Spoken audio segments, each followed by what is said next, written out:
오늘 성경 말씀에서 그렇게 우리에게 이야기합니다. 너희는 소금이니 너희는 빛이니 그렇게 말합니다. 그래서 여러분, 예수 믿는 사람들은 소금과 빛이라는 말을 가슴에 잘 새겨두고 있고요.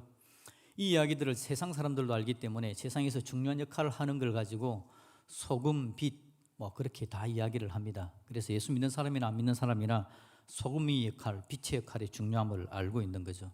그래서 우리는 여기에 대해서 부담을 가지고 있습니다. 내가 소금이 되어야 되는데, 내가 빛이 되어야 되는데 라는 부담감을 가지고 그렇게 살아갑니다. 소금이 된다라는 건요, 짠맛으로 맛을 내는 인생이 된다. 빛의 삶을 산다라는 것은 어둠을 밝히는 복된 삶을 살아낸다라는 말입니다. 고귀하고 존귀한 삶이죠. 너무 귀한 삶입니다. 아무나 할 수 없는 거고요. 또 한편으로는 이것은 혼자 살아가지 않는, 더불어 살아가는 것, 함께 살아간다라는 의미가 거기에 강하게 포함되어져 있는 겁니다. 그래서 여러분, 빛이 되고 소금이 된다라는 것은 내가 하나님의 사람으로 제대로 서는 거고 다른 사람과 함께 믿음으로 세워져 간다라는 거기 때문에 굉장히 중요합니다. 혹시 여러분 가족끼리 같이 왔으면 여러분 가족에게, 여러분 아내에게, 여러분 남편에게, 여러분 자녀에게, 여러분 부모에게 여러분이 소금이 되고 빛이 되시기를 주님의 이름으로 축복드립니다. 한 번 더 인사할까요? 내가 당신의 소금이 되겠습니다. 그 다음에 뭐라고 이야기됩니까? 내가 당신의 빛이 되겠습니다. 내가 당신의 빛이 되겠습니다. 아멘. 그렇게만 되면 얼마나 좋겠습니까? 여러분 옆에 빛이 있는지 소금이 있는지 한번 찾아보십시오.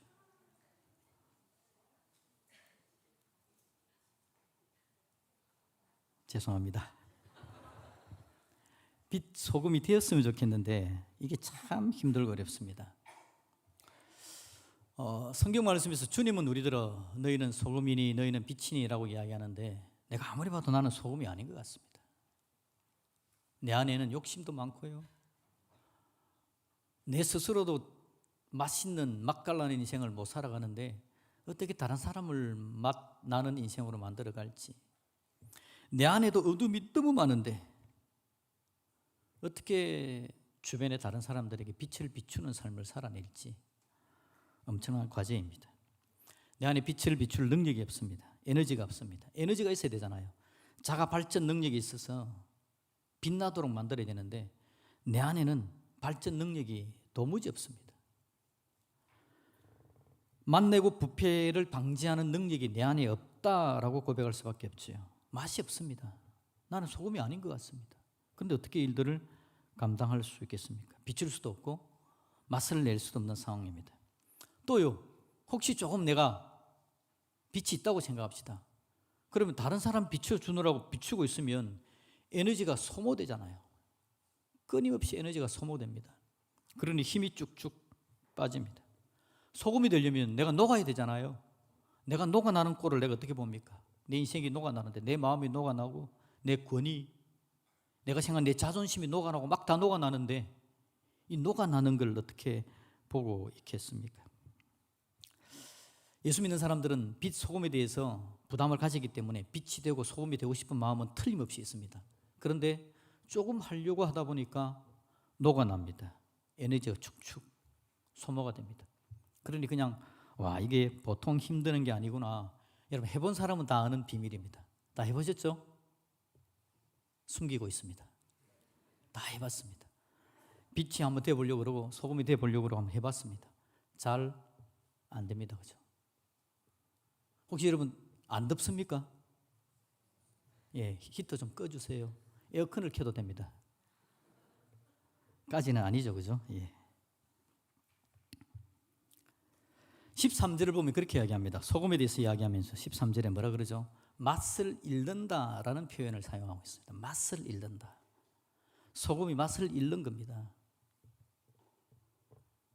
소금도 잘 안 잃 뿐더러 조금 소금일 것 같은 느낌이 드는데 잃어가는 겁니다. 자꾸 맛을 잃어가는 거죠.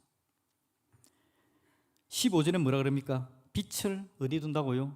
등불을 말 아래, 이건 한말들이 큰 그릇을 이야기하는 건데 그 그릇 안에 빛을 넣어두는 걸 이야기하는 겁니다. 그러니까 빛이 조금 있는 것 같아도 제대로 비추지 못해가지고 방향을 못 잡는 거, 이런 것들을 이야기하는 거죠. 그래서 제대로 소금의 역할, 빛의 역할을 감당하지 못하는 상황에 대해서 말해주는 겁니다. 그럼에도 불구하고 오늘 성경 말씀에 예수님께서 너희는 소금이다, 너희는 빛이다 라고 말하는 이유는 뭘까요? 이유는 우리가 살아가는 세상에, 내 인생에 소금이 너무 필요해서 그렇습니다. 빛이 너무 필요해서 그래요. 세상이 썩어갑니다. 세상이 맛을 잃어갑니다. 맛이 같다라고 이야기하는 표현이 맞는지 모르겠습니다. 맛을 잃어가는 세상 속에 우리 하나님은, 우리 예수는 우리가 맛있는 인생, 맛나는 인생이 되기를 원하시는 거죠. 거룩한 맛, 건강한 맛, 평화와 질서가 있는 맛, 서로 섬기는 섬김의 맛, 이런 귀한 맛들이 넘쳐나지기를 바라시는 거예요. 그래서 이 땅을 그럼에도 불구하고 한번 살아갈 수 있는 땅으로, 하나님의 나라로 만들어가고 싶은 하나님의 마음, 그래서 우리들은 소금이다라고 이야기합니다. 이 땅에 빛이 너무 필요합니다. 너무 깜깜합니다. 살면 살수록 캄캄하다라는 이야기를 합니다. 그러잖아요. 옛날에는 살만했는데 왜 그러지라는 이야기를 우리가 종종 합니다. 옛날에는 안 그랬는데 몇 년 살지도 않았는데 불구하고, 그죠? 그런 이야기를 막 합니다. 중학생들이 옛날에는 안 그랬는데 라고 이야기하는 것도 듣습니다. 지도 지 인생을 사니까 그런 말을 할 수 있겠죠. 옛날에는 안 그랬는데 살만했는데 가면 갈수록 여러분 안 좋아지는 것 같습니다. 발전소는 더 커지고 에너지는 더 많아져서 엄청난 빛을 비춰내는 것 같고, 밤에는 야경이 너무 황홀할 만큼 빛나고 있음에도 불구하고 세상이 어두워진다라는 이야기를 모두가 다 하고 있습니다. 그러니 우리 주님은 우리들은 너희들이 빛이다 라고 이야기하시면서 그 빛의 역할을 감당하는 빛으로 살기를 원하시는 거죠. 복음의 빛이 필요합니다. 은혜의 빛이 필요하고요, 믿음의 빛, 소망의 빛이 필요합니다. 세상에 악한 것들이 너무 많은 때이기 때문에 빛과 소금이 너무 필요해서 주님은 우리들은 빛이다, 소금이다 라고 이야기를 해 주는 겁니다. 여러분, 우리 예수님의 강력한 선포입니다. 강력한 선포, 예수님의 소망이 거기에 담겨져 있습니다. 그렇게 되었으면 좋겠다는 예수님의 소망이 강력합니다. 세상에 대해서는 예수님은 세상이 만나기를 원하시고 세상이 어둡지 않기를 원하십니다. 우리 자신에 대해서, 여러분 자신에 대해서, 저에 대해서 주님께서 하시는 말씀, 내가 내 인생이 만나는 인생이 되기를 원한다라는 게 주님의 뜻입니다. 내가 밝은 인생이 되기를 원한다, 이게 주님께서 원하시는 겁니다. 여러분, 제가 늘 이야기합니다. 주님의 명령은 우리를 소모시키는 거다, 아니면 우리를 멋있게 만드는 거다. 주님의 명령은 어떻습니까? 명령 들으면 들을수록 힘들어지는 게 주님의 명령입니까? 주님의 명령은 들으면 들을수록, 주님의 명령은 이행해 나가면 이행해 나갈수록 내 인생이 더 아름다워지는 겁니다. 방금 아멘 3분이 했는데 복을 많이 받으십시오. 아멘 하면요, 아멘 할 때 거기에 하나님께서 복을 쑥 넣어줍니다. 아멘 하면서 입을 벌릴 때에. 옛날에 부흥사님들이 그렇게 이야기하더라고요. 저는 거기에 동의합니다. 저는 아멘의 소중함을 가면 갈수록 느낍니다. 아멘의 소중함. 그래서 저도 아멘을 많이 해야 되겠다.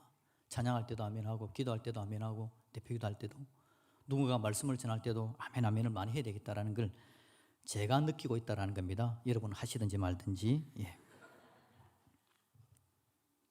하나님 우리 인생이 정말 아름답기를 원하시고요, 복되기를 원하십니다. 예수님의 강력한 소망입니다.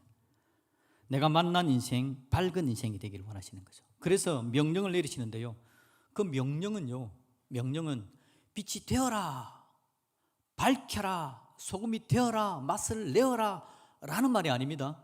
다시 여러분 성경 말씀 한번 볼까요? 되라고 이야기하는지 13절에 봅시다. 너희는 세상에 뭐라고요? 소금이니라고 이야기합니다. 되라, 맛을 내라, 막 이런 이야기가 아닙니다. 14절도 볼까요? 너희는 세상의 빛이라 라고 이야기합니다. 빛 되어라 그렇게 이야기 안 합니다. 소금이다, 빛이다 라고 이야기합니다. 안 될 것 같은데 아닌데요, 내가 어떻게 빛이죠, 소금이죠? 소금이고 빛인 이유를 여러분 앞에 부분과 한번 연결시켜 보려고 합니다. 성경의 문맥상 쭉 가는데 앞에 있는 본문이 뭐였습니까? 팔복이었습니다. 팔복의 말씀을 들려주시면서, 팔복의 말씀이 몇 절까지 가죠? 12절까지 가고요, 13절에서 너희는 세상의 소금이니, 14절에서 너희는 세상의 빛이라 라고 이야기합니다. 팔복에서 무슨 일이 있어서 갑자기 우리가 빛이 된 겁니까? 갑자기 우리가 소금이 된 겁니까?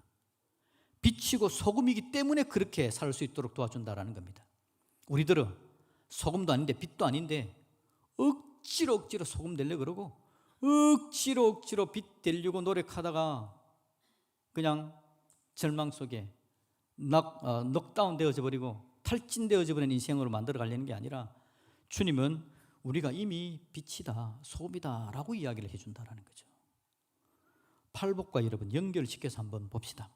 팔복을 보시면 8가지 복이죠. 팔복은 1부 때 물었습니다. 우리 청소년들에게 팔복은 복이 몇 개일까요? 이렇게 물었습니다. 8개라고 잘 대답을 해주셔서 얼마나 감사한지. 팔복을 보시면요, 간단하게 봅시다. 지금 다 다루지는 못합니다. 먼저는 보면 심령이 가난한 자부터 나옵니다. 심령이 가난한 자는 복이 있나니 천국이 그들의 것입니다 라고 이야기합니다. 심령이 가난한 자는요, 하나님의 은혜를 소망하고 하나님의 은혜에 가난하고 세상의 부유함 거기에 마음을 내려놓는 자를 이야기하는 겁니다. 천국이 그들의 것이다. 천국 백성의 풍성함을 누리게 된다. 그 복입니다. 애통하는 자는 여러분 위로를 받습니다. 애통은 내 죄에 대해서 세상의 악함에 대해서 애통할 줄 아는 거죠. 그러면 하나님 위로를 받는다는 겁니다. 온유한 자, 천국 기업을 소유하게 된다. 제가 전에도 말씀을 드렸는데 우리 아버지가 제일 좋아했던 복입니다. 땅을 기업으로 받는다고. 우리 아버지가 땅이 별로 없는 농부의 아들이었기 때문에 땅이 많은 걸 그렇게 바라고 소망해가지고 온유한 자가 되어라 막 이렇게 이야기했던 기억이 있습니다. 이 땅은요, 이 땅의 땅도 물론 포함은 됩니다. 그런데 훨씬 더 크고 넓은 겁니다. 천국 기업을 이야기하는 천국의 기업, 하나님 나라 기업을, 하나님 나라에 있는 것들을 이야기하는 겁니다. 그 안에 땅은 정말 미미한 부분이죠. 물론 그것도 포함되긴 합니다. 근데 천국 기업을 소유하는 복을 주겠다는 겁니다. 의에 줄이고 목마른 자, 의에 줄인다. 하나님의 의, 거기에 목마르고 줄인 자는요, 영적인 굶주림을 해결받는 배부름 속에 있게 하겠다. 영적인 굶주림을 해결받는 배부름. 긍휼히 여기는 자는요, 하나님의 긍휼을 깨닫게 되는 겁니다. 마음이 청결한 자는 하나님을 보는데요, 하나님을 대면하고 가장 친밀한 교제를 누리게 하는 복입니다. 화평하게 하는 자는 하나님의 아들의 역할을 감당하는, 하나님의 아들의 역할을 감당하게 되는 겁니다. 을을 위하여 박해를 받는 자는요, 하나님 나라의 통치를 받는, 하나님 나라의 백성으로서 놀랍고 아름다움을 누리는 것에 대해서 이야기하는 겁니다. 이거 여러분 하나하나가 설교 제목이 되어지는데 제가 한꺼번에 뭉뚱그려서 다 이야기했습니다. 결론이 뭐냐니까 여러분, 그래서 복이다라는 겁니다. 복 받는 자, 복이 되었다라는 겁니다. 여기서 이야기하는 게 여러분, 팔복이 그러니 이런 복을 받도록 노력해, 이런 복을 받아야 돼, 그러니 노력해 라고 이야기하는 게 아니라 이미 복이다 이런 복을 너희들이 받았다라고 이야기를 해주는 겁니다. 어떻게 받았을까요? 예수님의 사역과 무관하지 않습니다. 예수님의 십자가의 죽으심, 예수님께서 이 땅에 오심, 내려오셔서 인생의 문제를 해결하심, 그 놀라운 은혜 때문에, 예수님의 보혈의 은혜 때문에 복음과 상관없는 우리들이 복음 안으로 쑥 들어가서 죄악 속에서 어둠 속에서 헤매고 살아야 될 우리들에게 빛이 비추게 되어진 거죠. 예수님이 우리의 빛 되고 예수님이 우리의 소금 되심으로 말미암아 그래서 우리가 복이 있는 사람, 복인이 되어진 겁니다. 복 자체가 되었다라고 성경이 우리에게 이야기를 하는 겁니다. 그래서 이것들을 보면서 예수님이 우리에게 빛이다, 소금이다 라고 이야기를 해주는 거죠. 예수님이 우리의 빛 되어줬기 때문에, 예수님이 우리의 소금 되어줬기 때문에, 우리가 이 복을 받는 자가 되어졌기 때문에. 그래서 여러분 오늘 설교 제목을 보시면 우리는 뭐라고요? 복이며 빛입니다 라고 이야기합니다. 나는 복입니다. 이미 복입니다. 그리고 나는 이미 빛입니다. 왜요? 예수님의 복이 내 안에 들어왔고 예수님의 빛이 내 안에 들어왔기 때문에 그렇습니다. 우리 안에는 발전기가 없습니다. 동력이 없습니다. 나는 빛을 낼 수도 없고 맛을 낼 수도 없는 존재이지만 예수님의 빛이, 예수님의 소금기가 내 안에 쑥 들어와서 나로 하여금 맛내게 만들고 빛되게 해 주신다라는 겁니다. 그래서 여러분 우리는 복입니다. 내가 복이고 내가 빛입니다. 예수님 때문에 저와 여러분들이 그렇게 된 줄로 믿습니다. 몇 분에게 한번 인사합시다. 당신이 복입니다. 당신이 빛입니다. 소금도 될걸요. 우리가 복이고 빛이고 소금입니다. 이건 여러분 우리 예수님께서 그렇게 만들어 주겠다는 겁니다. 예수님께서 우리의 복이다. 예수님이 우리의 소금이고 우리의 빛이다. 예수님의 그 십자가 보혈의 은혜가 내 마음에 촉촉하게 적셔질 때에, 내가 그 은혜를 경험하고 그 은혜를 놓치지 않을 때에 저와 여러분들은 빛되고 소금 되는데 문제없는 믿음의 사람이 될 줄로 믿습니다. 여러분, 바로 그렇습니다. 그 이야기를 오늘 우리에게 들려주는 겁니다. 예수님이 맛없는 내 인생의 소금이 되어주셨고 어두운 내 인생의 빛이 되어주셨습니다. 그래서 예수님 주시는 맛을 가지고 있으면요, 다른 사람에게 여러분 소금 되려고 그럴 때 우리 걱정이 뭐였습니까? 내가 녹아 없어지고 내가 없어져 버릴 걸 걱정하지 않습니까? 그런데 예수님이 주시는 맛을 가지고 있으면 맛을 내면 낼수록 내가 녹으면 녹을수록 나의 소금은, 나의 맛은 더 강력하게, 더 풍성하게 될 줄로 믿습니다. 그게 예수님 주시는 은혜입니다. 여러분, 내 힘으로 맛내는 거 아닙니다. 예수님 은혜가 있어야 됩니다. 예수님 은혜를 주시고 예수님 복을 주시면 예수님의 소금이, 예수님의 능력이, 예수님의 맛이 내 안에 들어와서 그 맛을 함께 내는 겁니다. 그러면 다른 사람이 가면 내는 게 아니라 내가 그냥 맛있는 존재가 돼버리는 거죠. 내 인생이 맛있는 인생이 되는 겁니다. 저는 여러분, 제 인생이 정말 맛깔나는 인생이 되었으면 좋겠습니다. 맛없는, 맛을 잃어버린 인생이 아니라 맛깔나는 인생이 됨으로 말미암아 내 인생이 다른 사람에게도 맛을 전달하는 빛되고 소금되는 사명을 감당했으면 좋겠습니다. 여러분들도 그렇게 되시기를 주님의 이름으로 축복드립니다. 예수님이 주시는 빛이 내 안에 있으면요, 빛을 비춰주는데 방전되지 않습니다. 고갈되지 않습니다. 예수님의 빛이 내 안에 비춰져서 그 은혜가 넘쳐나지면 내 안에서 핵폭발이 일어나고요, 강력한 빛이 넘쳐나져서 그 빛을 비춰내는 은혜가 있게 될 줄로 믿습니다. 그러면 여러분, 내 인생이 밝아지는 겁니다. 빛나는 인생이 되는 겁니다. 함께 주위를 빛나게 만들어지는 역할을 감당해내게 된다라는 거죠. 그게 하나님의 크신 은혜입니다. 우리 하나님 우리를 그렇게 만들어 가기를 원하시는 거죠. 그래서 우리에게 이야기합니다. 너희들 빛이다. 너희들 소금이다. 기억해라. 내 은혜 가운데 쑥 들어와서 나의 복을 누리면서 복인이 되었음, 복을 받는 자가 되어졌고 복을 누리는 자가 되어졌고 복 자체가 되어진 걸 기억하면서 복되게 이 땅을 살아가기를 소망한다. 우리 주님께서 그렇게 우리에게 말씀해 주시는 줄로 믿습니다. 여러분, 우리 하나님은 그렇게 우리를 세워주기 위해서 부르시고요, 함께 서로 비추어서 더 밝게 만들고 함께 나와서 맛을 내어서 더 맛있게 만들어지는 인생을 만들려고 우리 교회로 함께 부르신 줄로 믿습니다. 오늘 여러분 임직식이 있는데 우리 임직자들이 정말 빛으로 소금으로 아름답게 달려가되 그들이 빛되고 소금 되는 게 스스로 만들어내므로 말미암아 고갈되는 인생이 아니라 예수님의 소금을 내 안에 누림으로 말미암아 하면 할수록 더 풍성해져가는 그런 역사가 우리 임직자들에게, 그리고 오늘 이 자리에 참여한 저와 여러분 모두에게 함께 넘쳐날 수 있기를 우리 주님의 이름으로 축복드립니다. 아멘.